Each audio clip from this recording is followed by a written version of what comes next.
Hi everyone, ভিক্টোরিয়ার light and sound 3D show দেখার পর আমরা চলে গিয়েছিলাম হাওড়া রেলকোচ রেস্টুরেন্টে, যেটা বন্দে ভারত এক্সপ্রেসের আদলে বানানো।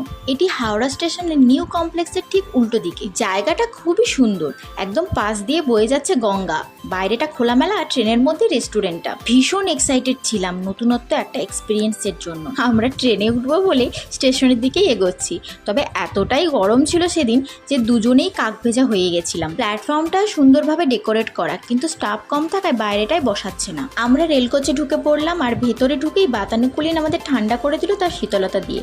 আর এই হলো রেস্টুরেন্টটা, আর এর ভেতরটা মোটামুটি ভালোই সাজানো গোছানো। আমরাও একধারের একটা টেবিলে বসে পড়লাম। ব্যাস চলে এলাম এরপর ক্যামেরার সামনে আমার ঘরমাক্ত সুন্দর বদনটা দেখাতে। আর আমার একমাত্রকে কি বাদ দিলে হয়? ও হ্যাঁ, এই হচ্ছে রেলকোচ রেস্টুরেন্টের মেনু চার্ট, পজ করে দেখে নিতে পারেন। এর লাস্ট পার্টে আসছে ভালোর সাথে মন্দর অভিজ্ঞতার গল্প। আজ টাটা।